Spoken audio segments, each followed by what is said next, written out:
The second coming of Christ iprogram yakanangana nekudzoka kwaJesu Kristu. Idi Jesus is coming again.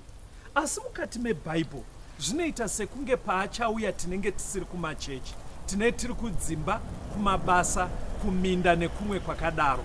Muprogramu inoyi ndina mukoma Gift Rodzi tati timboteera kudzimba kwatinoswera. Ichokwadi chiri kutaurwa naCaston Beterai. Jesu haazouyi tiri kuchechi kana panzvimbo dzekunamatira. Achauya tiri kwatinoswera kwakasiyana-siyana. Ikoko kwacho kwatinoraramira. Kungaa kumabasa, kuzvikoro, kudzimba. Ndosaka tati muchirongwa chinechi titenderei timbozotandarira ikoko kwamunoswera, kwamunoraramira. Mustudio nhasi tina Proclaim Chaora ndiye ari kutisira into sign language. Mukoma Gift Rodzi kwazisai vateereri. Tinotenda Caston. Yes. Vateereri tinokuchingamidzai kuchirongwa the second coming of Christ. Hurukuro yanhasi ine musoro wenyaya unoti dziri kutsikirirwa mumisha umu part 2. Dziri kutsikirirwa mumisha umu part 2.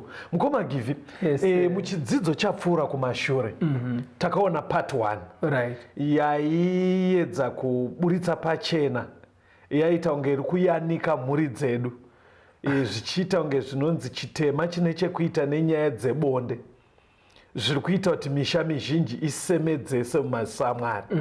Saka nhasi part 2 tiri kuti kudei? Patinoti dziri kufudzirwa mumisha umu, kune dziriko zveshuwa. Right. Rega dzibude pachena tichikurukura. Okay. Rega tibva tangopinda muhurukuro Tiri yayo. kushandisa Bible. Tiri kungoshandisa Bhaibheri kuti kangoshandisa yechikasi. Right. Dziri kutsikirirwa mumisha umu part 2. Pastor Gift Rodzi vari kutitungamira, ngatipinde muchidzidzo. Alright. Toda kuverenga Deuteronomy 25. Deuteronomy 25 Vhesi ya 5 kuenda kuna 10. Alright.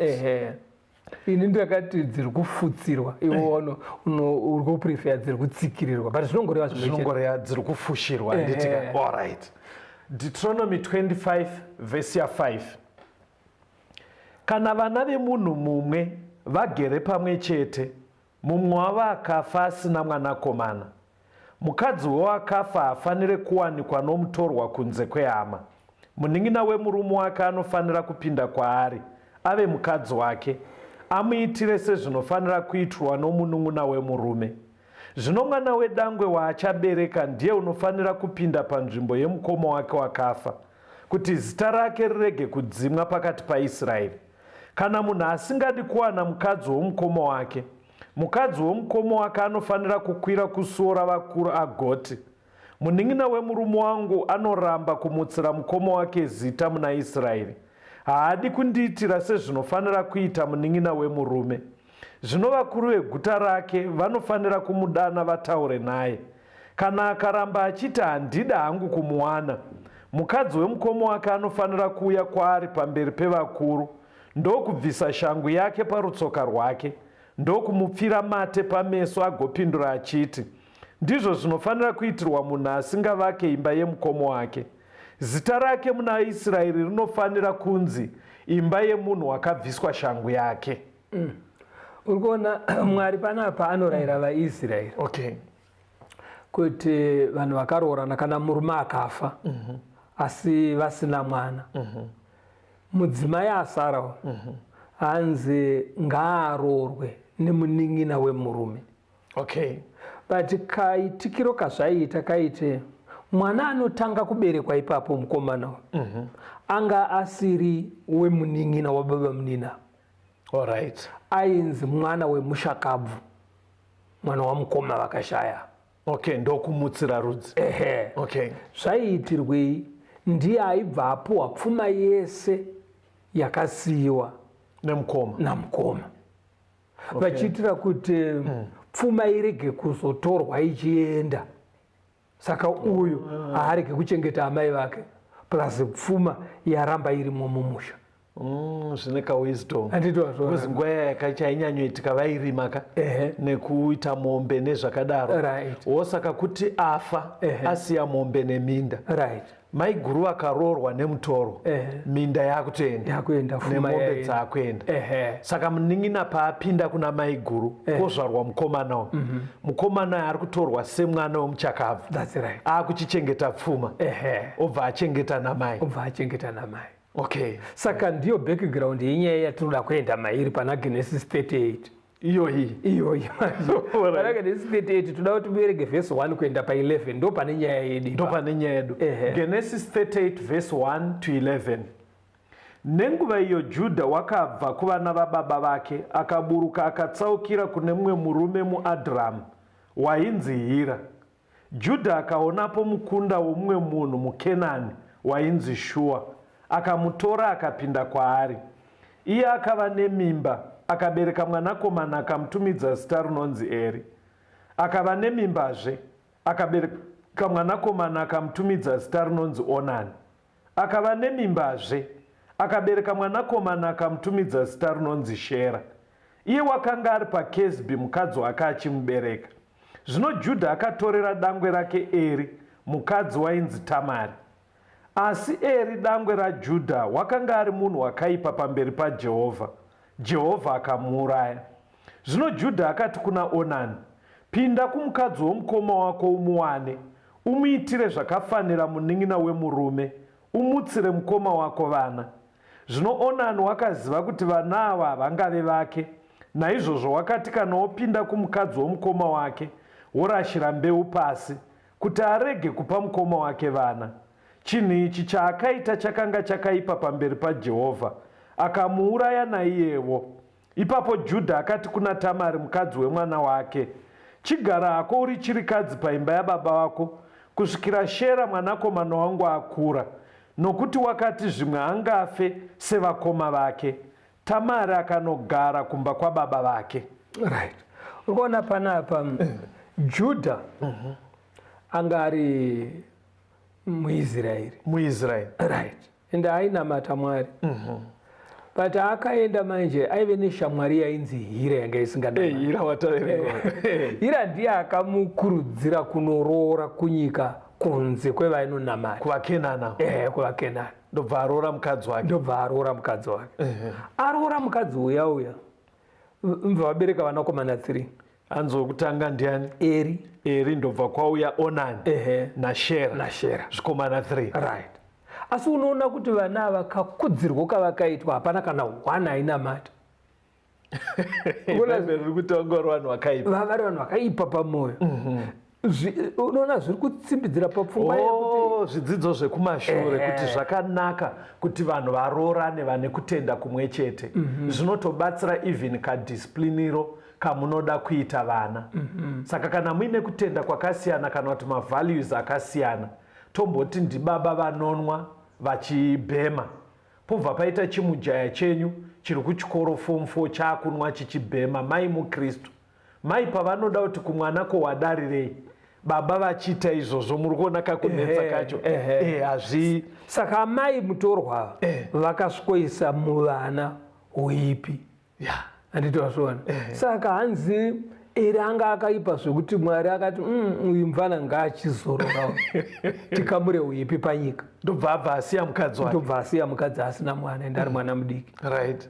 Saka tsika iye yataverenga kuna Deuteronomy yeya ndo yabva yanzi naJudha mva aenda kuna Onani second born. Zvikanzi tora maiguru. But Onani anga aine mwoyo wakashata. Ndiye wandatonyatsonzwa apo kuti anga asingaite. Onani aida pfuma yakasiyiwa nemukoma. Right. Saka aiziva kuti pfuma irambe iri yake, anofanira kuti make sure kuti hakuiti mwana kumba uko. Oramba achenjoya pfuma. Maiguru ari kuvada nepfuma ari kuida. Asiri kuda kuti pabude mwana. Because mwana anozotora pfuma yakasiyiwa namukoma. Ndo zvakamukonzera kurasira mbeu pasi. Mwari achibva ati mvana uyu ndururani yakadai musari. Saka akabvuma kugara nhaka. Right. Achida pfuma nemukadzi. Asi asingadi kuti paite vana zvakarongwa naMwari kuti anga asingadi. Andikuona. But tiri ipapa Custody pane zvimwe zvauya mupfungwa mangu. Kune vamwe vanhu vanorambidza family planning. unoziva kuronga mhuri kune maadvantages ako ekuti pamberi paMwari kuti mungozvara yadhi yese yozara nevana kana kuti guta rese rozara nevana vemunhu hwane imi musingatogone kana kubhadhara fees dzefirst born chaidzo hazvina kunaka. Inga pane verse 1 iri yamukoma riri kuna ndiTimoti wekutanga chapter 5 here verse 8 inoti kana munhu asingagone kuchengeta wekwake akaipa kupfuura muhedheni. Saka ungaite kavana iwe uchiona kuti capacity ndiri kutambura vana vari kungoramba vachidai vachiita chikafu chekukwangwaya zvekuti vana kutoti adya anonokwata kumaraini kuti apfeke anenge atokumurirwa but munhu anenge achingozvara apaitwe family planning. Saka vanhu vanoti manje mukada kuita family planning nemethod dziri kwedzi munourayiwa naMwari saonani. Handiti aiwa ngova ndofunga ndevakakura nguva yenyu vanhu vane ruzivo izvo. Mukatarisa even dzihurumende dziri kupota dzichisa vanhu kumamisha kwese vanobatsira nyaya dzeutano kwete kumirira kuchipatara chete vanobatsira kudzidzisa vanhu kuronga mhuri nezvakadaro. Handifunge kuti mikore yedu isusu kuchine munhu anongobara achingobara. Pamwe pangangoda kudzorwa ndepekuti vanhu vafana vako ngavareke kuita family planning vasina kuroora. Mufanira kuti udzidzise vafana vako right. Rega tidzokeaiwa musamhanyeka imande navafana vaningina. Hatidi vanhu vanofanana naOnani. Onani aida pfuma oda bonde kuna maiguru asi aisada maresults ebonde racho. Saka ndopari kunzi namukoma Givi vasina kuroora hatiite family planning. Ukaonawo kuita family planning usina kuroora uchiita saOnani kana kuti uri mwana womusikana ari kuronga mhuri asi hauna kuroorwa uri kuita zvese zvinoita kuti pasaite mwana asi bonde uchirida unzenza manje unenge waunzenza iwo chinhu chinosemedzesa pamberi paMwari. Right, ngatifambe. Saka Judha manje aiziva kuti vana vakeka indururani. Ndobva ndikati shera tora maiguru futika kanofa futi. Saka akaita sei ndobva auya nezano manje rekuti Tamarika chimboenda kumusha kwamai yako muroora kana shera akura tozokudaidzawo kugara nhaka. Saka akaita zvekurohwa kakutogaya aona kuti vakomana vanopera Tamara achibva aenda kumusha. Tiri pachidzidzo vateereri dziri kufushirwa mumisha womupati 2 dziri kufushirwa mumisha womupati 2. Tiri kunyanya kutenderera pana Genesis chapter 38. Mukoma ndoda kuti timbonzwa rwiyo tuye tisikosimudzira papfungwa iyi but tisati tanzwa rwiyo. Bhaibheri haridi majaya akashata saOnani. Bhaibheri haridi majaya ane unhu hwaOnani. Bonde vanorida asi havadi maresults ebonde. Hatidi family planning iwe usina family yacho usati watanga mhuri. Mwari ngaakukomborei. Regai timbonzwa rwiyo.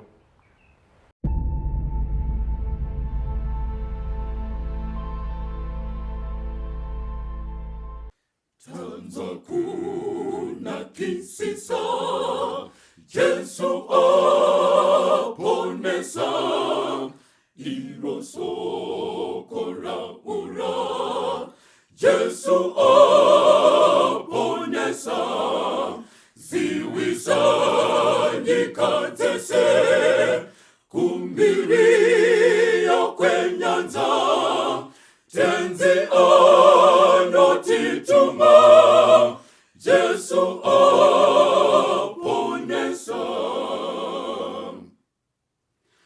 tumirani panyanza Jesu aponesa udzanyi vanyangadzi Jesu aponesa imbanyi wozvitsuwa kana vari panyanza pasiri chazorinzwa Jesu aponesa.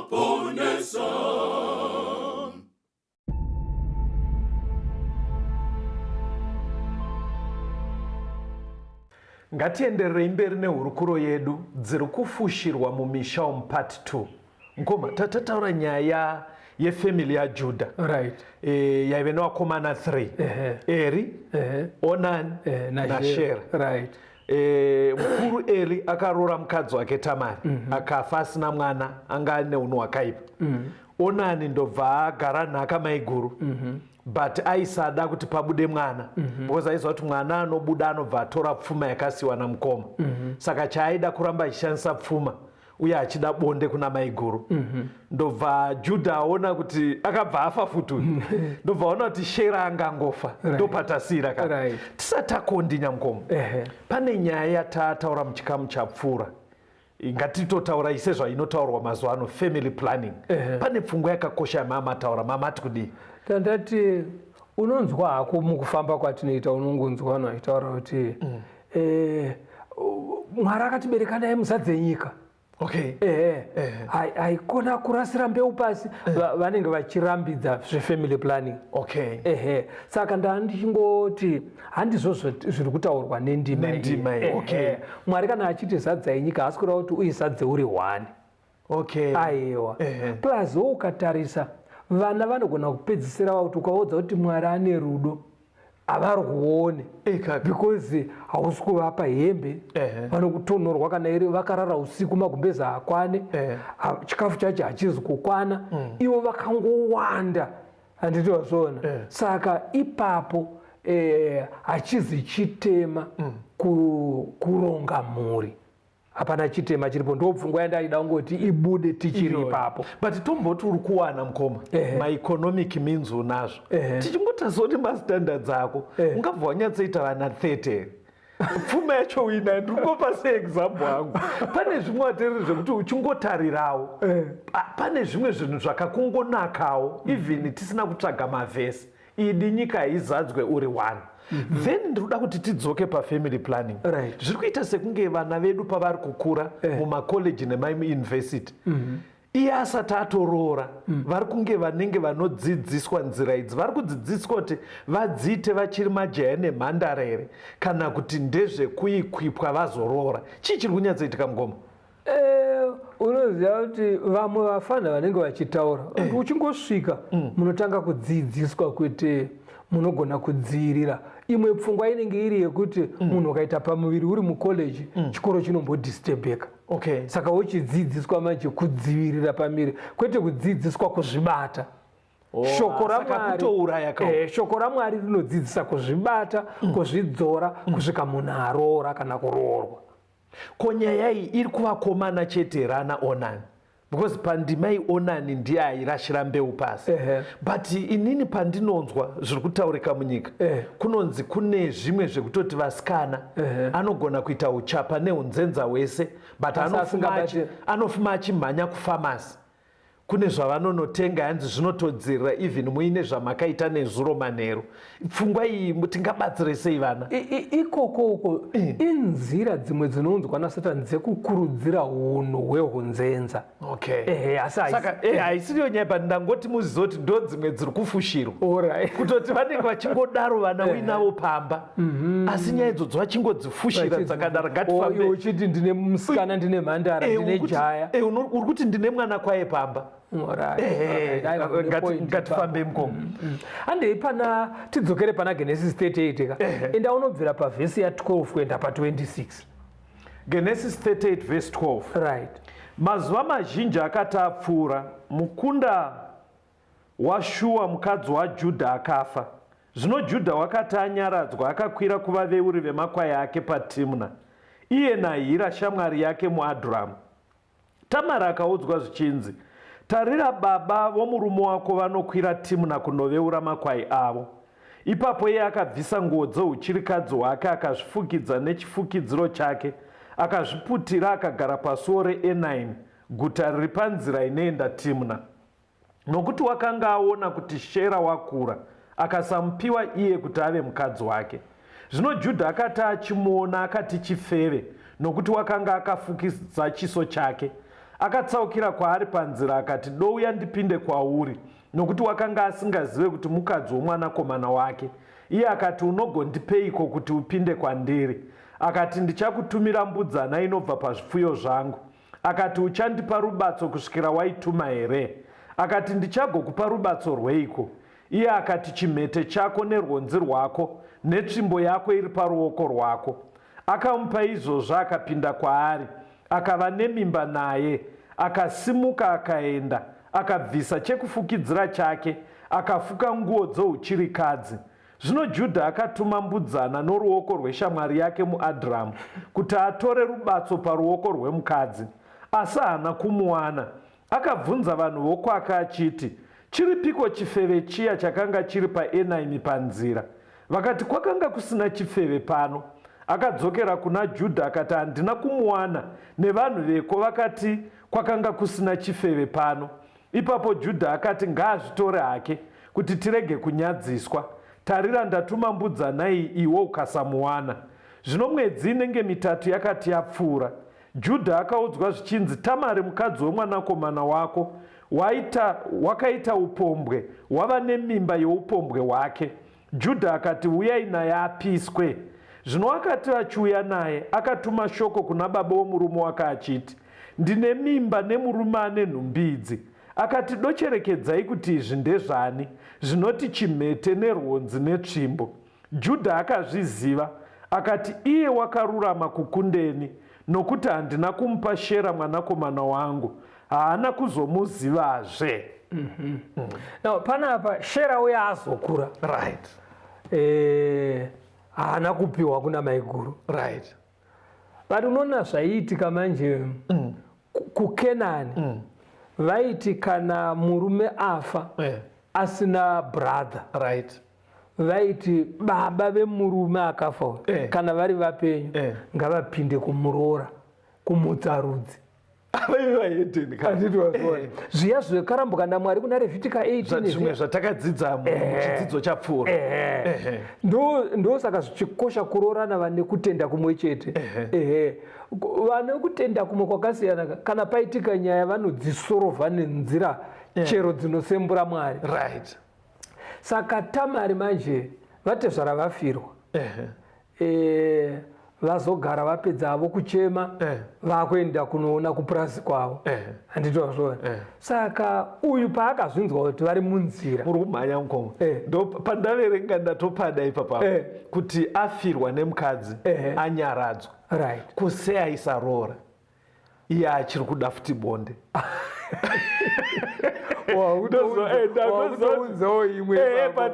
Panondinetsa, unozoti kune vanhu ka vekuti kunezozoti munhu anga achigara nemudzimai, hatitokeredu vanhu, hatizive mastrength evanhu kusiyana kwavo, but unogona kushamisika kuti saka ari kurarama sei? But kazhinji kacho unozongonzwa nyaya dzakadai, pane zvaanenge achiita, pane zvaanenge achiita. Ndosaka muchiona Bhaibheri rakasunungura mukoma kuti munhu ukafirwa unoroora, ende haripi nguva kuzonzwa machita kurumidzisa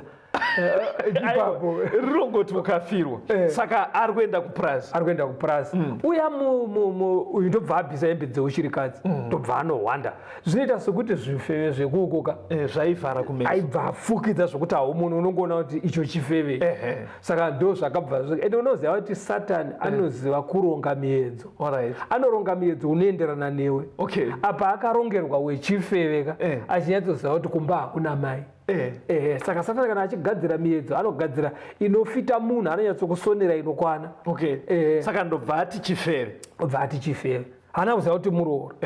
But unoona chimwe chinhu chabuda apa, onzi unondibhadhara nei? Mukoma muri kumhanya imimi, ndikuona muri kuitira time yedu. Ndinofunga kuti muchatombotsura ana baba kuti musaende kuzvifeve. Muri kumhanyeiko mukoma? Handiti nai vateereri, zvakaipa here tikakudza even ana baba mukuru nana mukoma wangu kuti Mwari haadi, zvinosemedzesa zviya. Chokwadi. Hatisi kuti Judha akagona, anga afirwa. But muchiona imimi kwamuri ikokoko, madzimai aripo, but tinoramba tichienda kuzvifeve. Nyaya dzakadaro hadzidi kuwanika mumisha, ndo mabudiro ari kuita chidzidzo. Right, ngatiite mugoma. Saka paya onzi ndokupa mbudzi. Funga kuti chifeve chinopiwa mbudzi. Ndopanoona kuti pfambi zvadziri kuitwa uko, dzimwe dziri kuvakirwa dzimba, kubhadharwa mafizi evana, iko kumba kuchitambudziko. kuchechi ndokunongosvika kukandwa mafufu nekumba asi kuzvifeve zvimwe zvinotengerwa motikari. Itaisoka mukoma chidzidzo apa chirikutaura Tamara apfeka sechifeve ingoti vamwe vakadzi vasiri mudzimai akaroorwa because mukati pfambika pane vanosara vari comfortable akuti wauti hatizi pfambi but ari kutoitirwa zvamuri kutaura achitozva ndiri kuitirwa nemurume wemunhu muri kuona manje saka mukatsikidzira muchingoti pfambika kuna vanhu vakawanda ari kufunga atora murume wemunhu oti handisi pfambi ndapfambi ndevanotengesa bongo handiti mazvona yeti zvinosemedzesa pamberi paMwari yes vari kuitirwa zvinhu zvikuru aniwa nekuti chiri kunzi chimhete chiyaichi unoziva kuti chaive chii chaive chinhu chaive chidhindo chaigadzirwa nemunhu hande zvinezvi zvinoti kana ukaenda kubhengi kana kupi unoisa signature saka isignature yaive yakaiswa pachidhindo yekuti munhu kana achibvumirana nazvo kana achisaina anodhinda saka uyu murume uyu akasiya signature kupfambi ibhengi kati nepin code yacho nepin namba yacho zvosiyirwa pfambi ndipo unoona ende iye hira shamwari iyi unoona kuti haina musoro ndimambara anotakura mbudzi yekunobhadhara chifeve. ini zvandakatoona ameno kana zviri kwenyu ateereri kuti pane shamwari dzekuti anenge ari shamwari yemurume wako but murume wako paanoita musikanzwa imba inoshandiswa ndeyeshamwari iyoyo ini maonera ndiri kutoita ka pfambi yakatorwa Tamara akatorwa naJudha ka vakanoitira upombwe kumba kwaHira kune vanhu vakatodaro saka shamwari dzoda kungwarirwa futi hakuna kutamba neshamwari inokupuruzira uchiita zvakashata but paita apa ka iri kuti uyu akabva angonyangarika netsvimbo iya nechimhete ndobva aenda achiziva bati zvake zvaita akati zvangu muchihedheni chake 3 months later mimba yakura vanhu ndobva vamhanya neripoti kuna Judha kuti muroora wenyu zvaakaita kunoko akapisa musha anditiwaziva Judha akati exactly saka shera abuda apa apunyuka ende toda kumunyadzisa. Murayiro waiti kwaIsraeri anenge aita upombwe ngaaurayiwe ndosaka apa vhasi rati ngauye apiswe. Saka uyu paakazotumira baje tsvimbo nechibhete Judha achibva kuti maiwe ndezvangu anga akarurama andiri kuona. Saka mimba ya ndo pakazozvarwa wakomana tu kana Perezi na Zera but uri kuona manje kuti chi uyu aiziva kuti muroora hanzi haana kuzopinda kwaari asi akangomutora akumuchengeta nevana zvese. Perezi ka ndiye waunonzwa kugenealogy yaJesu kuNew Testament tichizotedza kuna naBhoazi nanaJese kusvikira tauya kuna nekuti Judha anga azotendeuka andizvazvona ndobva achengeta Perezi namai vake. Chitibatsirai mukoma ndikuona nguva dzedu chidzidzo ichi muda kungotiyanika sevarume here muri kuti kudini aiwa pabuda zvakawanda chifambi ngachiregerwe apa pari kunogumira nyaya pari kuti Perezi ndaanotorwa mwana azvarwa atotoreswa birth certificate pakanyorwa kuti baba wake ndiJudha zvino dziri kungosiyiwa dzakadaro mumisha imomo. Vateereri tinoda kutenda chidzidzo chedu chasvika pakunopera dziri kufushirwa mumisha umo. Zvatoda kukumbira kuita Pastor Rodzi vachakupai phone number dzekuti munogona kutiisira mamessage through WhatsApp tokupai link yekuti mupinde muzvidzidzo zvimwe zvinotumirwa zuva nezuva. Chimwe chatiri kukumbira kana makasununguka ingosheya inesu dziri kufushirwawo kwenyu. If you feel kuti hapana need yekutaura zita renyu munongotaurawo dziri kuitika mumisha menyu. Tataura dzemajaya nemhandara vanoda bonde havadi maresults ebonde. Tataura zvevanhu vane vana kunze havadi kuvatora vovaitisa mabhethi varume vanoenda kupfambi. Ingotiudzaiwo dziri kufushirwa kumisha kwamuri ikoko. Mukoma Rodzi ndokumbirai pai vateerere phone number tibatei panhare dzinoteera 0716 452 086 0716 452 086. Mwari vave nemi tikosangana muchikamu chinotevera.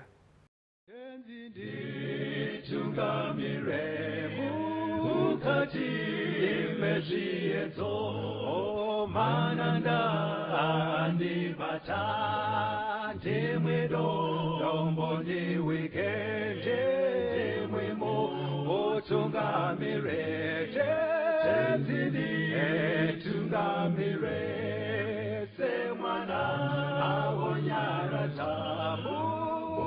nyanyaradzenyanga mananda anomunzwa kana matinyarara imwite tenzi wenyanza tenzini tungamire aponda yasvika nyanza mananda aondichisa handichina zororo ndotsamira kune mwika kandinzwe imwi moti ndinokutungamira